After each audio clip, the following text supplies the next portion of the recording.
자, 5장. 그 후에 모세와 아론이 바로에게 가서 이르되 5장 1절 이스라엘의 하나님 여호와께서 이렇게 말씀하시기를 내 백성을 보내라. 그러면 그들이 광야에서 내 앞에 절기를 지킬 것이니라 하셨나이다. 바로가 이르되, 이 대답이 중요합니다. 바로가 이르되 여호와가 누구이기에 내가 그의 목소리를 듣고 이스라엘을 보내겠느냐? 나는 여호와를 알지 못하니 이스라엘을 보내지 아니하리라. 여러분 제 표정을 보세요. 바로가 이런 표정을 지었어요. 야, 여호와가 누구야? 웬 듣보잡이야? 그렇게 조롱한 겁니다. 하나님을. 여호와가 누구야? 내가 뭔데, 그 여호와가 뭔데, 내가 지금 노예가 다 왕의 재산이거든요. 이 수백만이나 되는데 어마어마한 이 재산을 내가 왜 내보내? 말도 안 되는 소리 하지 마. 하나님이 이걸 노린 거예요. 제가 볼 때는 분명히 이 인간이 이렇게 나올 거란 말이야. 여호와가 누구냐 하니까 하나님이 내다. 그래? 네가 나를 몰라? 오케이, 내가 확실하게 뼈에 사무치도록 보여줄게. 그래서 나온 것이 출애굽기의 10가지 재앙입니다. 피개, 이파, 악독, 우매, 흑장 10가지의 재앙이 짜르륵 나오는 겁니다. 여러분 잘 생각해 봐요. 여러분도 출애굽기를 다 읽어보셨을 텐데, 아니 하나님이 전능하신 분이고 힘이 대빵 세신 분인데 굳이 10가지나 질질 끌 이유가 있을까요? 여러분 잘 생각해봐요. 하나님이 한 방에 보낼 수 있다 없다? 당연히 있지. 한 방에 끝낼 수 있잖아 하나님이. 근데 왜 10가지를, 잘 봐봐요. 10가지 재앙을 보면 음악으로 말하자면 크레센도 되는 것 같지 않아요? 점점 강도를 세게 가는 거야. 왜? 뼛속 깊이 새겨주려고. 이게 하나님의 자기 계시예요. 그래서 10가지 재앙을 예고할 때 여러분 출애굽기 읽어보세요. 제 이야기를 또 읽어보세요. 이게 눈에 보일 거예요. 미리 예고를 해. 자, 몇 날 며칠에 어떤 재앙이 간다. 이렇게 하리니 끝에 반드시 이렇게 써놨어요. 이렇게 딱 일이 일어나면 너희는 내가 여호와인 줄 알리라. 그 이야기야. 내가 여호와인 줄 알리라. 계속 반복이야. 10가지 계속 내가 여호와인 줄 알리라. 너 나 모른다고 그랬지? 그래서 이 하나님의 자기 계시는 3가지 방향성을 가지고 있어요. 첫째는 하나님이 누구냐고 조롱하고 모른다고 했던 바로와 이집트 백성들, 애굽 백성들에게 뼛속 깊이 하나님을 알려주시고자 하는 목적이 있었고, 두 번째는 아직도 하나님이 어떤 능력의 하나님인지, 이 조상의 하나님이라고 소문은 들었지 말은 들었지 하나님에 대해서 아직 자세히 모르는 이스라엘 백성들에게 똑똑히 하나님을 알려주기 위한 목적이 있었고, 세 번째 방향은 지금 이 이야기를 듣고 있는 저와 여러분에게, 이 후대 사람들에게도 하나님이 어떤 분인지를 알게 하려는 계시의 방향이 있는 겁니다. 그래서 이 이야기를 우리에게 남기신 거예요. 내가 여호와인 줄 네가 알게 되리라.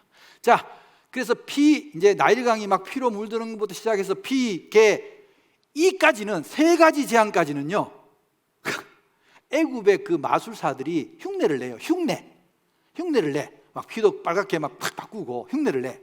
막 이 지팡이 던지면 막 뱀으로 바뀌는 것도 흉내를 내고 다 흉내를 내. 그러다가 4번째 재앙, 파리 재앙부터는 못 따라해. 흉내조차 못 내. 그래서 마술사들이 왕에게 뭐라고 하냐면, 이는 요술의 수준이 아니라, 마술의 수준이 아니라, 눈속임의 수준이 아니라 하나님의 신의 권능입니다. 이렇게 고백을 해. 여러분 4번째 재앙이 파리 재앙인데, 여러분 이 구조를 여러분이 출애굽기를 읽으실 때는 뭐와 깊이 관련지어서 읽어야 되냐면 요한계시록하고 출애굽기는 너무나 비슷한 내용입니다. 출애굽기가 요한계시록에 말하자면 예표적인 이야기라고 보시면 돼요. 이 요한계시록에도 보면 하나님의 입맞은 자, 마지막에 왜 하나님의 입맞은 자 이야기가 나오죠? 대답 안 하면 안 읽은 사람이에요. 요한계시록을. 입맞은 자가 재앙이, 나팔을 불 때마다 재앙이 나는데, 이게 4번째까지는 입맞은 자나 안 맞은 자나 똑같이 당하다가 5번째부터는 하나님의 입맞은 자와 안 맞은 자가 쫙 갈라지죠. 뭔 말인지 아시겠죠? 출애굽기도 똑같아. 3번째까지는 이스라엘 백성도 당해. 다 똑같이 당해. 고난을 당해. 어려움을 당하는데 4번째 파리 재앙부터는 쫙 갈라져. 이스라엘 백성들이 사는 지역, 자, 이스라엘 백성들이 사는 지역이 어디예요? 고센. 이 고센 지역에 이스라엘 사람들이 주로 하는 일이 뭐였어요?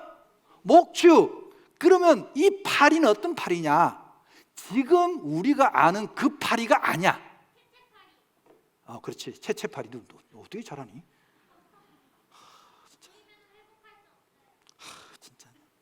굉장합니다.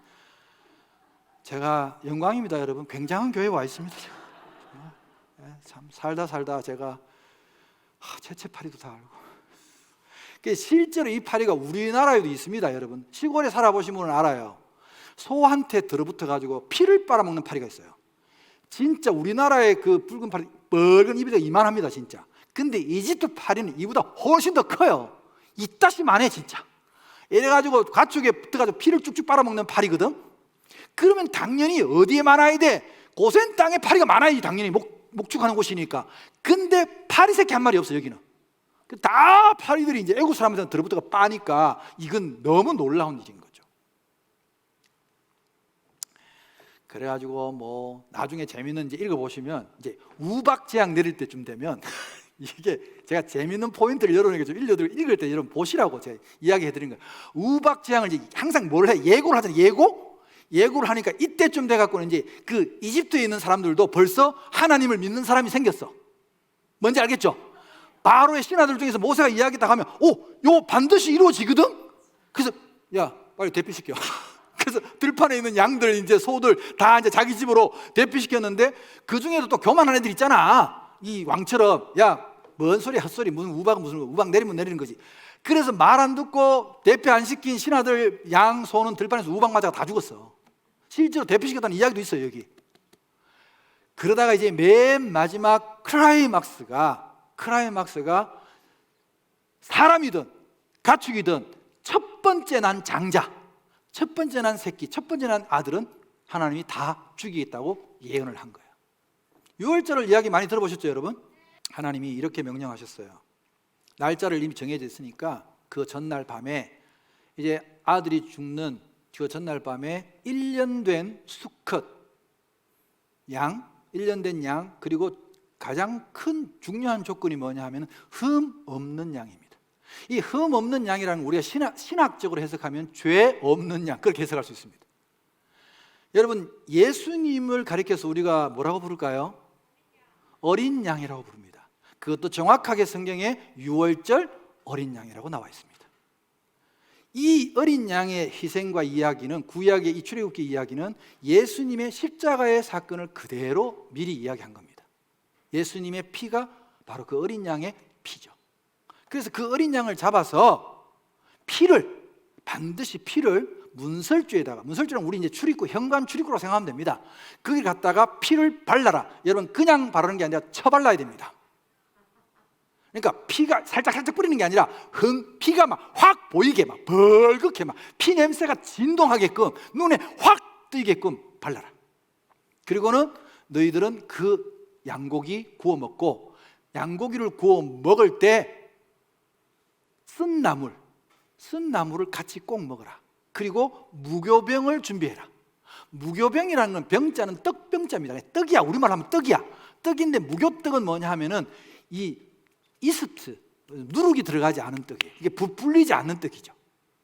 부풀리지 않는 떡. 왜? 이거 부풀리려면, 숙성시키려면 시간이 걸리잖아. 그러니까 시간이 있어 없어? 지금 없어. 내일 바로 탈출해야 되기 때문에 지금 양식을, 지금 광야에 들어가서 임시로 먹을 양식을 잔뜩 준비해야 되는데 부풀릴 시간이 없어. 그게 무교병입니다. 그럼 반대말은 뭘까? 유교병입니다. 누룩이 들어간 빵은 유교병이라고 그러고, 누룩이 안 들어간 빵, 이스트가 안 들어간 빵은 무교병이라고. 자, 무교병. 자, 6월절의 음식 3가지 여러분 기억하셔야 돼요. 무교병, 쓴 나물, 그리고 양고기.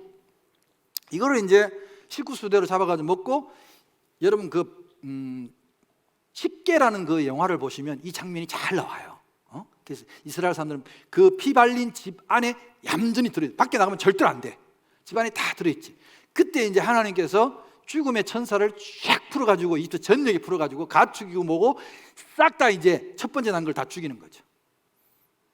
쉽게 영화를 보신 분들은 그 장면이 혹시 생각나실지 모르겠어요. 저는 이걸 굉장히 오래전에 본 영화인데도 지금도 그 장면이 눈에 너무 생생해요. 바로가, 그때 그 영화 원본의 주인공은 돌아가셨는데, 오래전 돌아가셨는데 외국의 유명한 배우 율 브린너라는 배우였어요. 그 배우가 빡빡머리 해가지고 율 브린너였는데, 그분이 이제 자기 왕이 됐거든, 모세 대신에. 자기 맏아들을 막 죽어가니까 그 이집트가 섬기는 생명의 신, 생명을 주관하는 그 독수리 그 신상 앞에 자기 아들을 딱 눕혀놓고 막 신에게 살려달라고 막 빌어. 살았을까 안 살았을까? 못 살았지.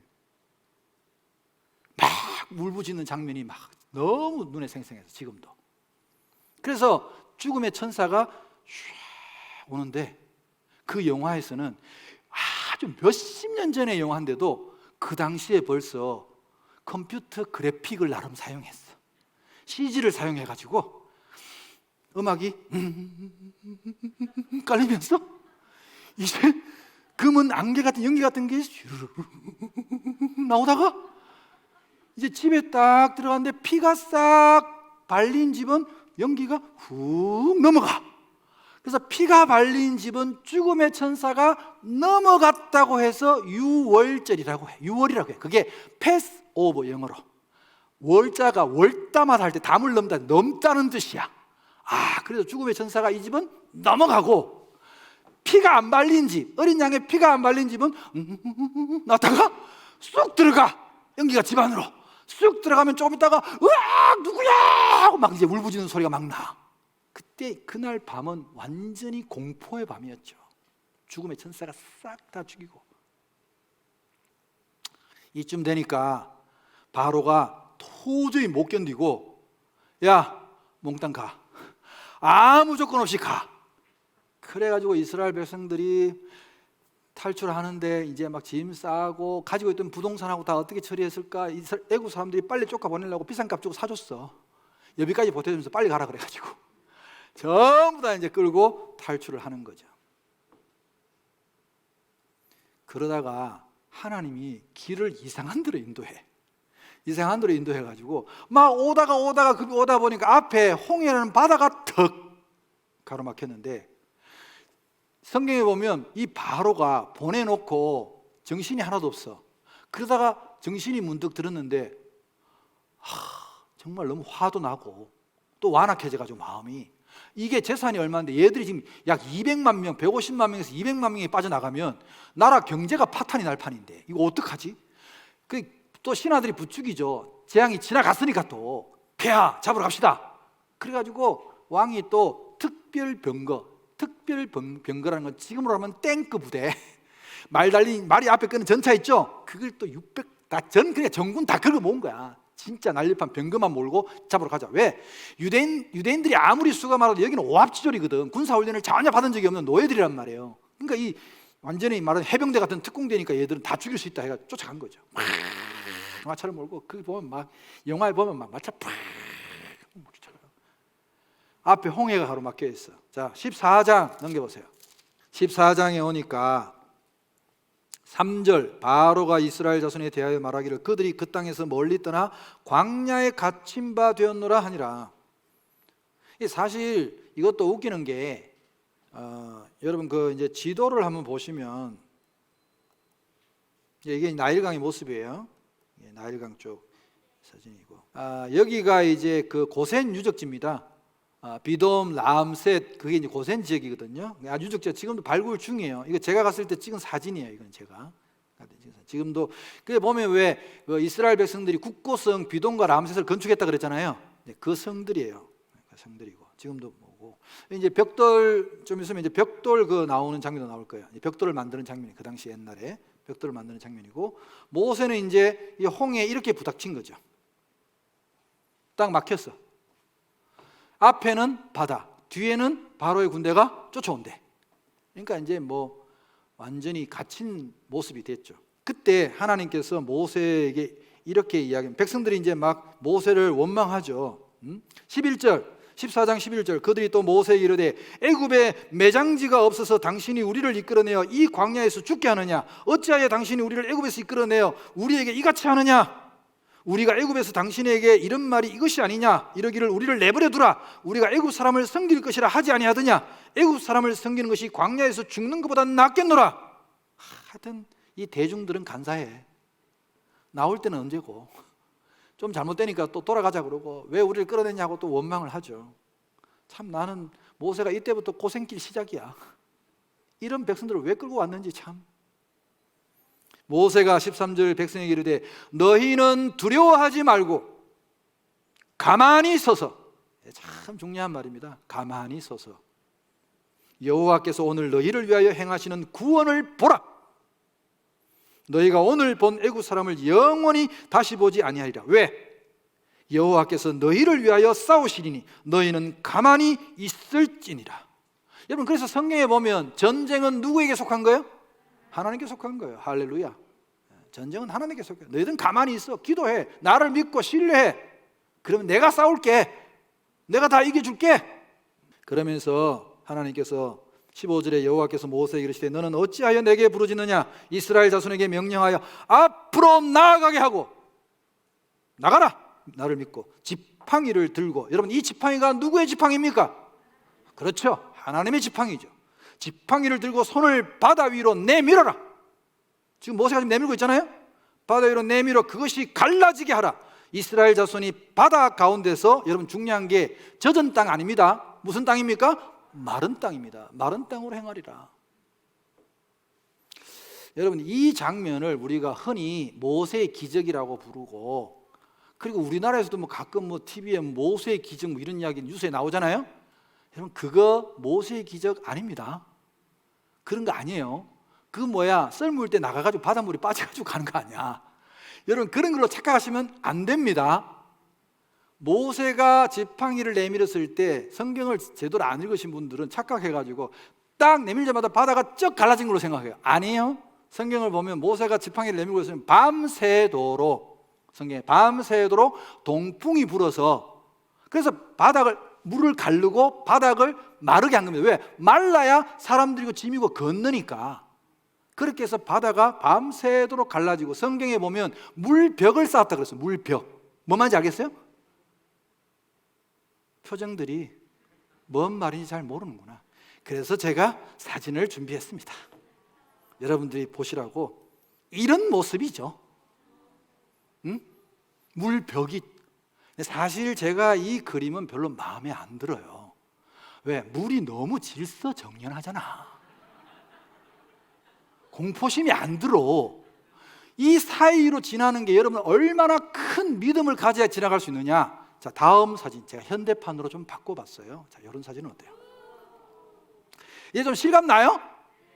여러분, 이 안으로 감이 들어갈 수 있겠어요? 힘들어. 가끔 상어가 얼굴을 내밀 수도 있잖아.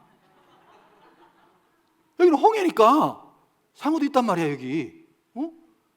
이런 데를 쫙 가는 거야, 모세가. 와, 진짜. 그래서 하나님의 불기둥이 앞장서서 백성들을 인도하시고 불을 밝히고, 뒤에는 하나님의 구름 기둥이 이때부터 나옵니다. 불기둥과 구름 기둥이 뒤에 쫓아오는 애국 군대를 막아. 시커먼 구름으로 막 앞에 안 보이게 해가지고 진군을 못하게 막아. 이게 건너려면 얼마나 시간이 많이 걸리겠어요? 생각해 보세요. 다 건넌 뒤에 하나님이 구름 기둥을 딱 거두니까 이제 애국 군대가, 애국 군대는 믿음이 없잖아요. 들어가려니까 얼마나 무섭겠어요. 근데 뒤에서 안 가면 쏜다고 하니까 어떻게? 병거들이 따라 돌았죠. 따라 돌았는데 간단하잖아요. 어떻게 하면 되겠어요? 하나님이 성경을 너무 심플하게 제가 설명하잖아요. 그래서 이렇게 된 거예요, 여러분. 다 물이 한꺼번에 덮쳐버리니까 애굽의 군대가 다 몰살을 해버렸죠. 몰살을. 사실 역사적으로 이 시기를 가지고 논란이 많기는 하지만 이때부터 애굽은 너무나 큰 손실을 입어가지고 강대국으로서 그 지위가 하락됩니다. 실제로 나라의 경제도 파탄나고 군사력도 파탄이 납니다. 실제로 하나님께 대항했다가. 자, 그 이야기가 홍해 도하의 이야기입니다. 자, 홍해를 건넌 뒤에 모세의 노래, 미리암의 노래가 15장에 나옵니다. 여러분, 이건 굉장히 중요한 장이기 때문에 여러분 성경에 출애굽기 15장 옆에다가 계시록 15장을 꼭 써두세요. 요한계시록 15장이라고 꼭 옆에 써두세요. 그리고 이거는 나중에 반드시 여러분이 비교를 해보셔야 될 내용입니다. 하나님이 하필이면 장을 누가 갈랐는지 모르겠지만 장도 기억하기 좋으라고 딱 15장에 이 이야기를 똑같이 넣어놨어요. 자, 이 두 가지의 노래, 모세의 노래, 미리암의 노래는 한마디로 말해서 구원받은 자의 노래입니다. 구원의 노래예요.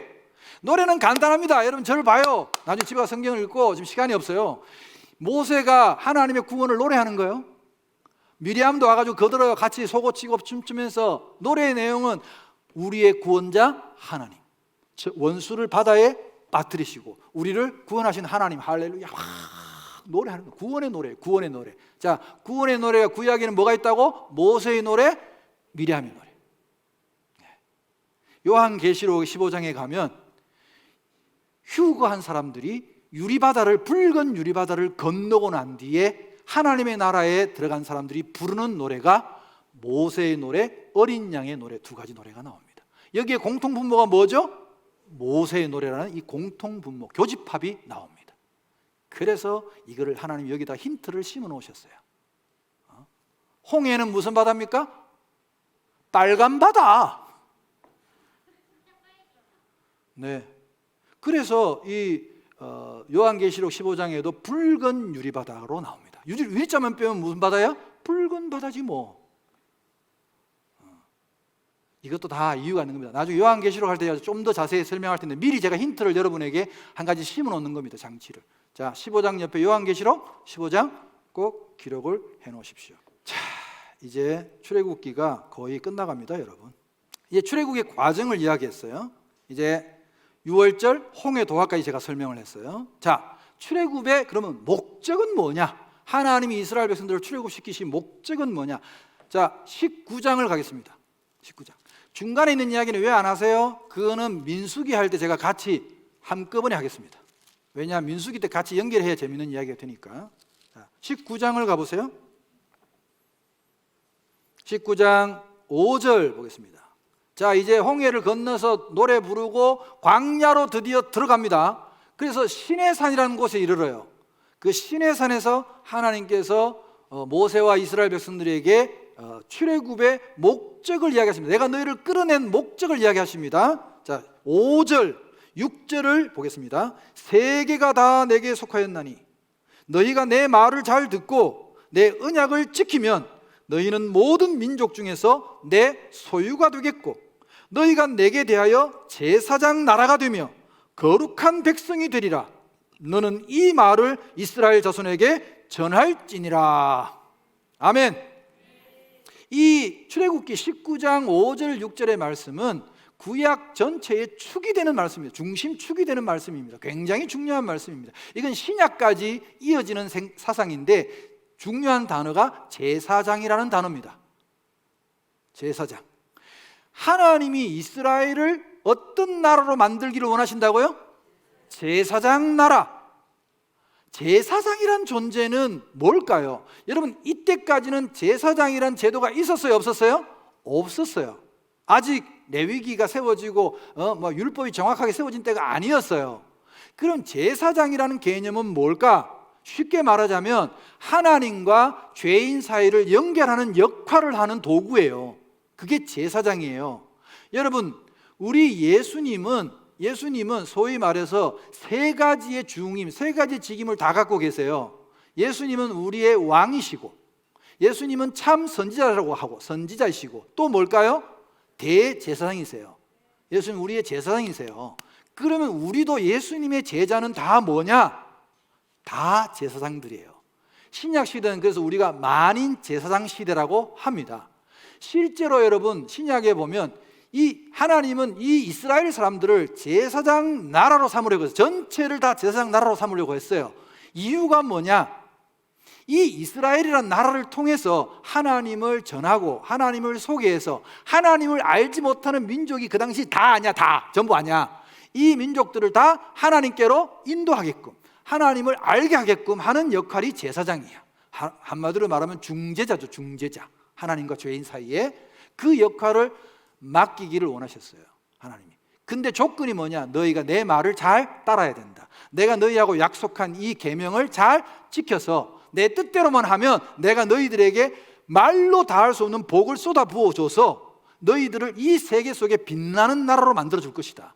그러면 하나님의 계획은 뭐냐 하면은, 그러면 하고 많은 민족 중에 세상에 그때 얼마나 센 민족도 많았어요. 자, 이집트도 있죠, 바벨론도 있죠, 아수르도 있었죠. 그 당시에 센 나라들 많은데 왜 하필이면 그 남의 나라에서 종살이 노예살이 하는 이 별것 아닌 인구도 얼마 안 되고 군사도 강하지도 않은 이 이스라엘을, 약해 빠진 이 이스라엘을 하나님이 제사장 나라로 선택했느냐? 그것 또한 역시 하나님이 가장 보잘것없기 때문에, 가장 약하기 때문에 하나님이 함께 하심으로 이 일을 한다는 걸 믿을 수 있는 존재가 필요했던 거죠.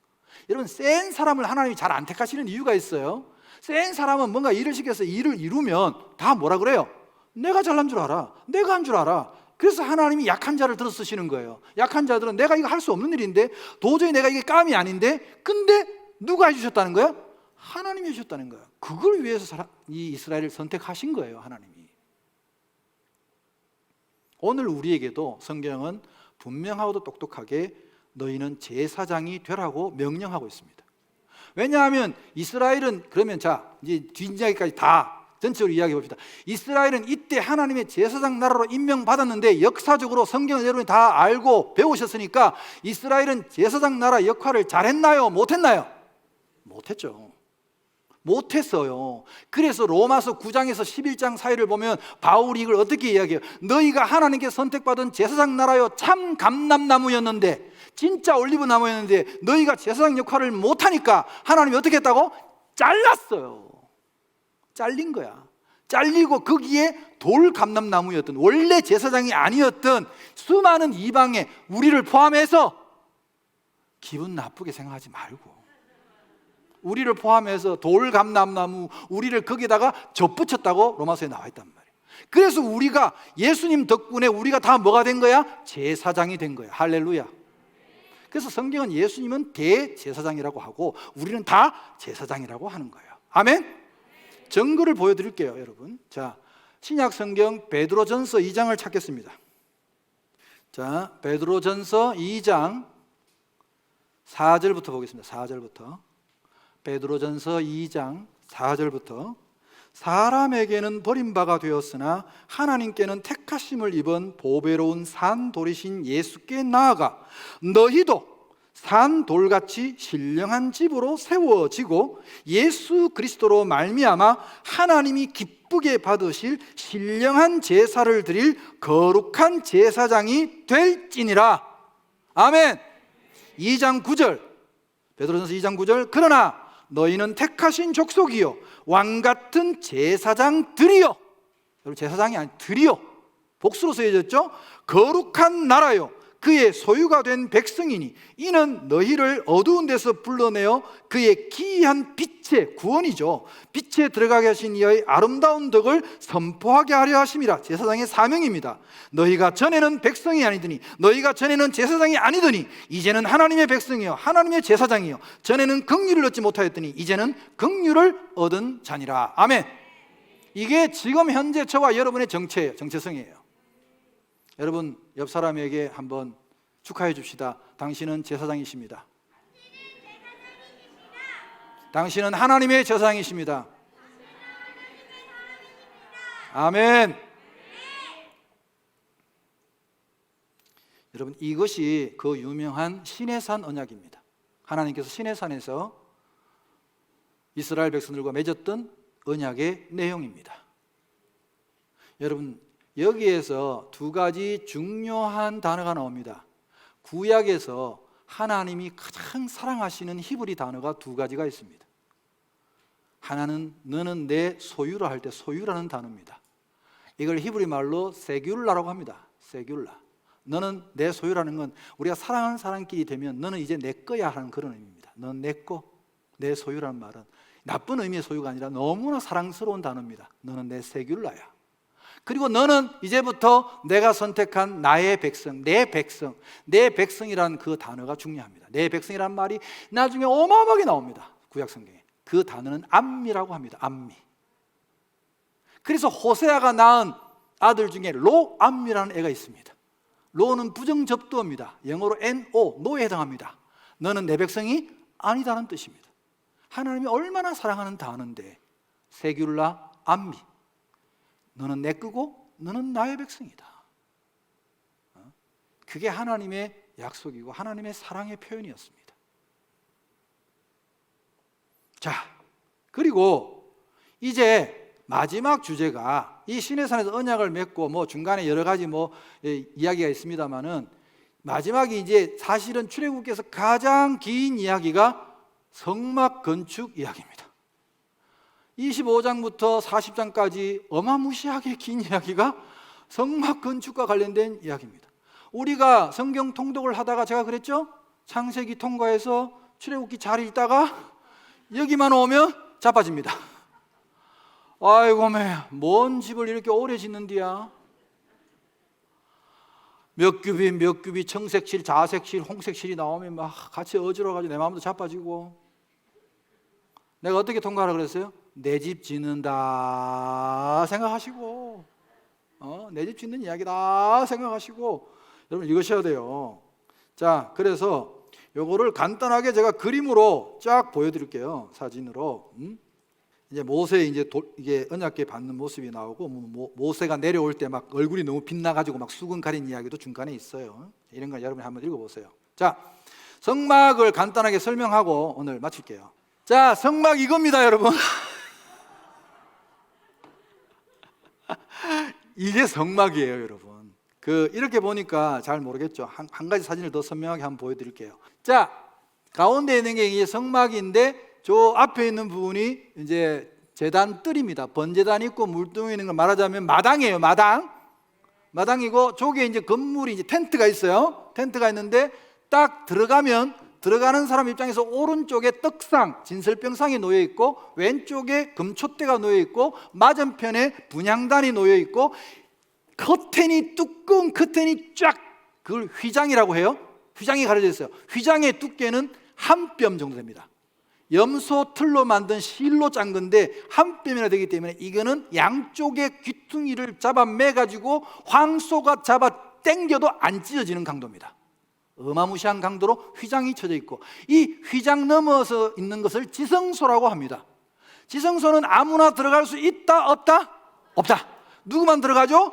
대제사장만. 그것도 아무 때나 들어갈 수 있다 없다? 없다. 1년에 딱 하루 7월 10일 대속죄일에만 대제사장이 딱 들어갈 수 있습니다. 이게 이제 지성소예요. 지성소는 뭐냐? 하나님이 임재하시는 공간이라고 믿었습니다. 이게 성막의, 요거를 딱 가운데, 요거는 이제 머물렀을 때 이야기에 딱 쳐놓고 12지파가 동서남북에 3지파씩 텐트를 치고 성막을 보호하는 형태로 진을 항상 쳤습니다.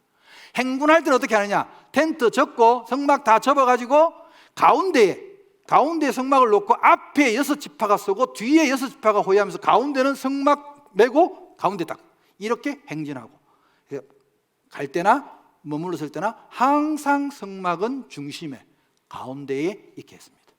그게 이제 성막의 이야기고, 좀 성막에 대한 그 기구라든지 자세한 내용은 좀 사진을 보면서 다음에 제가 한 번 더 설명을 하고, 중요한 내용은 제가 출애굽기 내용은 다 여러분에게 오늘 끝냈습니다.